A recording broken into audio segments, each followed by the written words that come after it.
Good morning, students. Welcome in our political science class. We are doing chapter 5 of book 2, that is challenges to and restoration of the Congress system. In our last class, we have discussed the situations and conditions of India just after the death of Jawaharlal Nehru. Jawaharlal Nehru passed away in 1964, and then Lal Bahadur Shastri took the charge and became Prime Minister. The decade of 60 was referred as dangerous decade because in that period India had to face lots of problems. We faced 2 attacks from Pakistan and one from China. And economic condition of India ruined. Just after 2 years of prime ministership, Lal Bahadur Shastri also expired, and then responsibility came to Gandhi because she was chosen prime minister, and now she had to face general election of 1967. So our today's topic is fourth general election of 1967. So let's start. The year 1967 is considered a landmark year in India's political and electoral history. In chapter 2, we have read about how the Congress party was the dominant political force throughout the country from 1952 onwards. This trend was to undergo significant changes with the 1967 election. In the year leading up to the fourth general election, the country witnessed major changes. 2 prime ministers had died in quick succession, and the new prime minister, who was being seen as a political novice, had been in office for less than a year. So, what changes we have seen? 2 prime ministers passed away in quick succession, and Indira Gandhi became prime minister, who was having very less experience. We also know that this period was known with the grave economic crisis resulting from successive failure of monsoon, widespread drought, decline in agriculture production, serious food shortage, depletion of foreign exchange reserve, and drop in industrial production and exports, combined with a sharp rise in military expenditure and diversion of resources from planning and economic development. हमने last के chapters में ये भी देखा कि किस तरह से उस दौरान हमारी कंट्री में इकोनॉमिक क्राइसिस था, और इकोनॉमिक क्राइसिस होने के पीछे reason failure of monsoon, wide spread drought and decline in agriculture production. साथ ही साथ कुछ एक्सपेंडिचर्स भी बढ़ गए थे, जैसे मिलिट्री एक्सपेंडिचर्स बढ़ गए थे, और कंट्री में प्लानिंग अडॉप्ट किया गया था, जिसकी वजह से डाइवर्जन ऑफ रिसोर्सेज की वजह से भी एक्सपेंडिचर्स जो था वो बढ़ा हुआ था. One of the first decision of Indira Gandhi government was to devaluate the Indian rupee. सबसे पहला जो डिसीजन था इंदिरा गांधी का वो क्या था? Devaluation of Indian rupee. Under what was seen to be pressure from the US. और अपनी रुपीज़ का, अपनी मनी का डिवैल्यूएशन करना, उसकी प्राइस को कम करना. और ये क्यों? यूएस के प्रेशर की वजह से. तो यूएस के प्रेशर की वजह से इंडिया में इंदिरा गांधी का पहला जो डिसीजन था वो इंडियन करेंसी को डिवैल्यूएट करना. Earlier $1 could be purchased for less than ₹5. After devaluation, it cost more than ₹7. पहले $1 = ₹5 होता था और अब $1 = ₹7 या उससे ज़्यादा. और इस तरह से इंडियन रुपी जो थी वो डिवैल्यू हो गई. The economic situation triggered of price rise. Economic situation भी हमने पढ़ा कि किस तरह से वॉर की वजह से और अनस्टेबिलिटी ऑफ पॉलिटिकल सिस्टम की वजह से प्राइस राइज जो था वो बहुत बढ़ गया.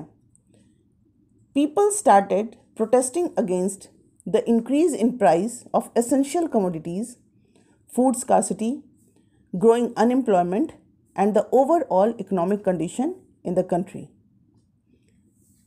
So, इंदिरा गांधी के पास जब चार्ज आया इंडिया का तो चारों तरफ से इकोनॉमिक क्राइसिस था, फूड स्कैर्सिटी थी, अनएम्प्लॉयमेंट था और इस तरह से ओवरऑल इकोनॉमिक कंडीशन वो बहुत ज़्यादा ख़राब थी.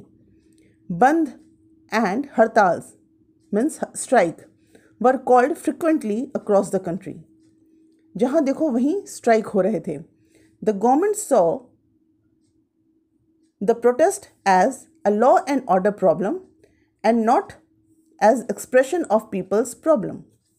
अब यहाँ पर गवर्नमेंट को, इंदिरा गांधी की गवर्नमेंट को एनालाइज करने में थोड़ी सी प्रॉब्लम हो गई. उन्होंने इसको लॉ एंड ऑर्डर का, ये जो जगह जगह स्ट्राइक्स हो रहे थे, ये जो बंद और हड़ताल हो रही थी, इसको उन्होंने लॉ एंड ऑर्डर का प्रॉब्लम समझ लिया. जबकि प्रॉब्लम क्या थी? प्राइस राइज की वजह से लोगों को दिक्कत हो रही थी और इसकी वजह से वो स्ट्राइक कर रहे थे. और गवर्नमेंट ने इसको समझ लिया कि लॉ एंड ऑर्डर की प्रॉब्लम है. This further increased public bitterness and reinforced popular unrest. अगर गवर्नमेंट ने ये समझ लिया होता कि ये लोगों की प्रॉब्लम की वजह से वो स्ट्राइक कर रहे हैं तो उसका सल्यूशन दूसरी तरह से निकलता.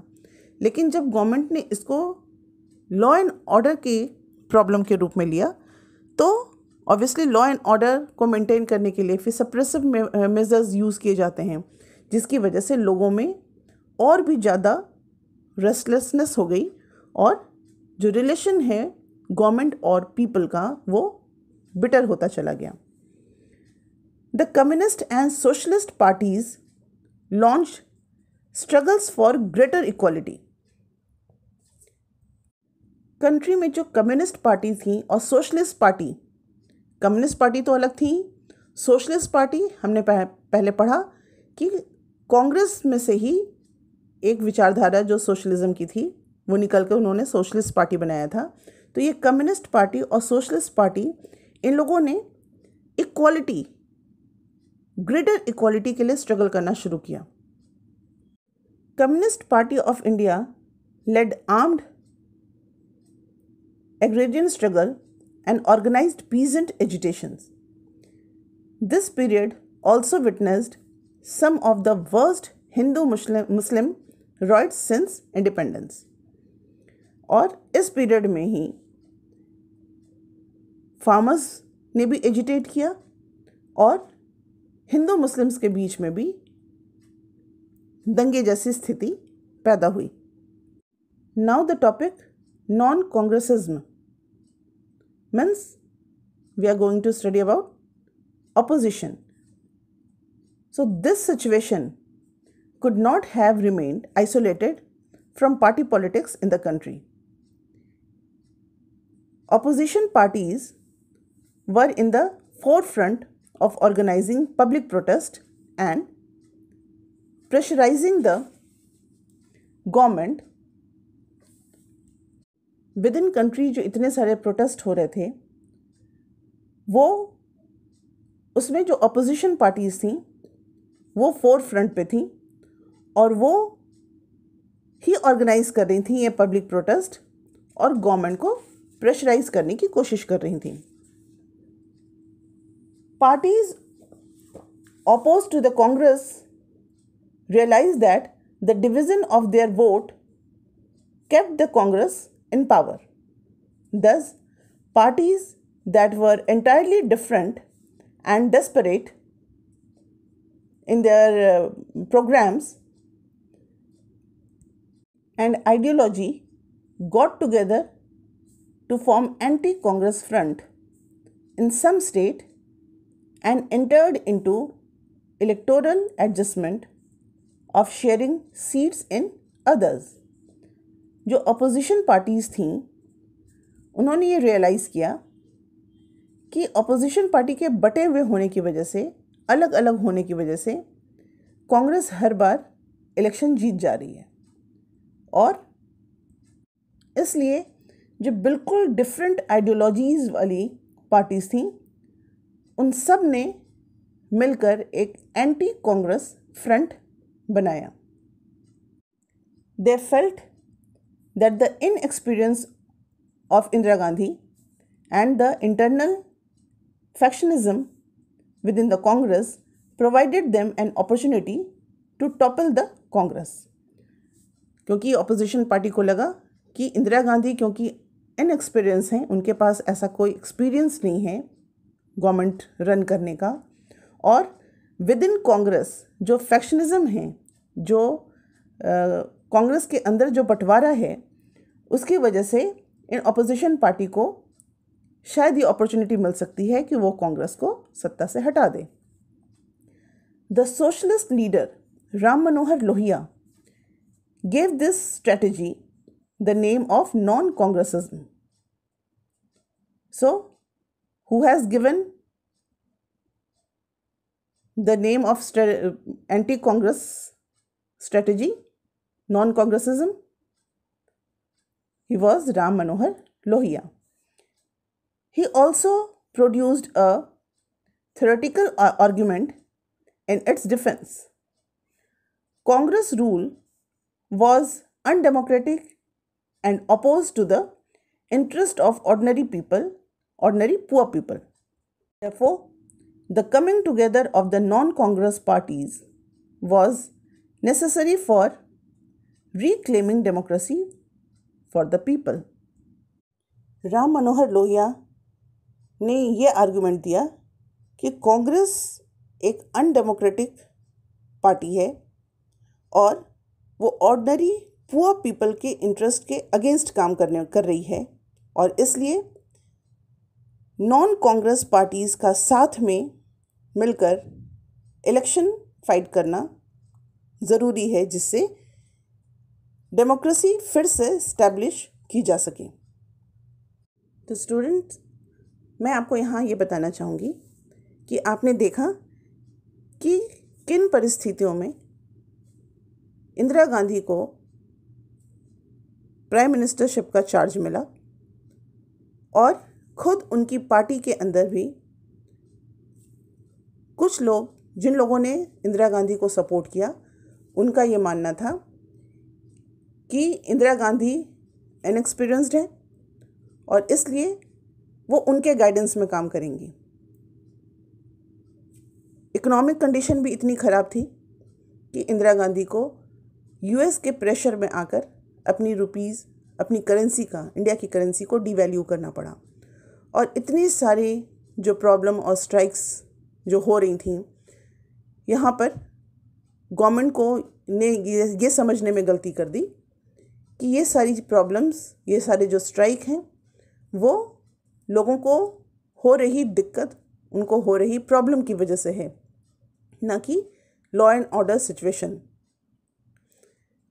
इसी बीच में जो कम्युनिस्ट पार्टी और सोशलिस्ट पार्टी थी, जिसमें काफ़ी एक्सपीरियंस लीडर्स थे, उन्होंने ये देखा कि कांग्रेस हमेशा इलेक्शन जीत जाती है क्योंकि अपोजिशन के वोट्स बट जाते हैं, और इस वजह से राम मनोहर लोहिया ने नॉन कांग्रेस पार्टीज़, जो अपोजिशन पार्टीज़ हैं, उनको एक साथ आने और कांग्रेस के अगेंस्ट इलेक्शन फाइट करने के लिए असेंबल किया, उनको साथ लेकर चलने की बात की। आप इसको इस सिचुएशन से समझ सकते हो। अभी हाल में ही इलेक्शन हुआ और मोदी गवर्नमेंट के अगेंस्ट सारे अपोजिशन ने एक साथ मिलकर इलेक्शन फाइट किया। ठीक इसी तरह की सिचुएशन हमारी हिस्ट्री में भी थी, जब एक तरफ इंदिरा गांधी थी और दूसरी तरफ सारे अपोजिशन मिलकर कांग्रेस के अगेंस्ट इलेक्शन फाइट कर रहे थे। Now electoral verdict. It was in this context of heightened popular discontent and the polarization of political forces that the fourth general election to the Lok Sabha and state assemblies were held in February 1967. The Congress was facing the electorate for the first time without Nehru. The results jolted the Congress at both the nation and state levels. Many contemporary political observers describe the election result as a political earthquake. The Congress did manage to get a majority in the Lok Sabha, but with its lowest tally of seats and share of votes since 1952. Observers ने इस election को political earthquake का नाम दिया। कांग्रेस ने लोकसभा में फिर से मेजॉरिटी तो हासिल की, लेकिन 1952 के कंपैरिजन में उसके पास लोएस्ट सीट भी थी और वोटिंग परसेंटेज, जो शेयर ऑफ वोट्स है, वो भी बिल्कुल लोएस्ट था। Half of the minister in Indira Gandhi's cabinet were defeated. Indira Gandhi के कैबिनेट मिनिस्टर्स बहुत सारे जो थे वो इलेक्शन हार गए। The political stalwarts who lost in their constituencies included Kamaraj in Tamil Nadu, S K. Patil in Maharashtra, Atulya Ghosh in West Bengal, and K.B. Sahai in Bihar. They were the renowned leaders of their time and of their areas. You know, K. Kamaraj was the president of Congress at the time of Jawaharlal Nehru. So K. Kamaraj also lost election in Tamil Nadu. S.K. Patil from Maharashtra, Atulya Ghosh in West Bengal, and K.B. Sahai in Bihar. All the Congress members who were in cabinet lost the election. The dramatic nature of the political change would be more apparent at the state level. State level में भी जो political change था वो बहुत ज़्यादा dramatic था. The Congress lost majority in as many as 7 states. Nehru के समय इलेक्शन जब हुआ था, कंसेक्यूटिव 3 इलेक्शंस में Congress Lok Sabha as well as state assemblies सब जगह मेजॉरिटी में थी, लेकिन इस बार कांग्रेस ने 7 स्टेट में अपनी मेजॉरिटी खो दी थी. इन 2 other states, defection prevented. In 2 other states, defections prevented it from forming a government. 2 state में, 7 स्टेट में तो कांग्रेस हार ही गई थी, और 2 स्टेट में डिफेक्शन मतलब कुछ कांग्रेस के जो लीडर्स थे वो कांग्रेस छोड़कर दूसरी पार्टी को उन्होंने ज्वाइन कर लिया था, जिसकी वजह से कांग्रेस इलेक्शन हार गई. These 9 states where the Congress lost power were spread across the country. Punjab, Haryana, Uttar Pradesh, Madhya Pradesh, Bihar, West Bengal, Orissa, Madras and Kerala. In Madras state, a regional party, the Dravid Munnetra Kazhagam (DMK), came to power by securing a clear majority. Tamil Nadu में DMK को clear majority मिली और DMK ने वहाँ पर election जीत लिया. The DMK won power after having led a massive anti-Hindi agitation by students against the center on the issue of imposition of Hindi as the official language. और DMK ने तमिलनाडु में जो election जीता वो कैसे जीता? उस वक्त हिंदी को ऑफिशियल लैंग्वेज बनाए जाने का डिमांड हो रहा था, और तमिलनाडु में DMK का एजेंडा था anti Hindi, imposition of anti Hindi movement. और उसकी वजह से तमिलनाडु के जितने भी लोग थे उन्होंने DMK को वोट किया.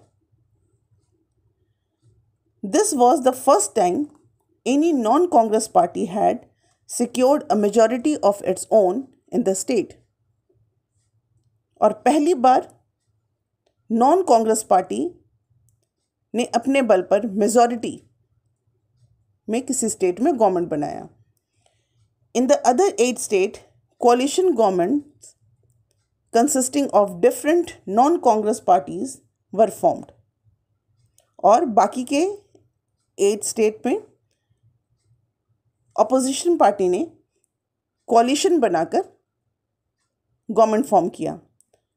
A popular saying was that one could take a train from Delhi to Howrah and not pass through a single Congress ruled state. उस वक्त मजाक में ये कहा जाता था कि अगर कोई दिल्ली से हावड़ा मीन्स कलकत्ता अगर जाए तो वो एक भी स्टेट ऐसा क्रॉस नहीं करेगा जहाँ पर कि कांग्रेस गवर्नमेंट हो. मतलब नॉर्थ इंडिया का जो पूरा था यूपी, बिहार, ये सारा का सारा कांग्रेस जो है वो लूज़ कर चुकी थी. It was a strange feeling for those who were used to seeing the Congress in power. So was the domination of the Congress over.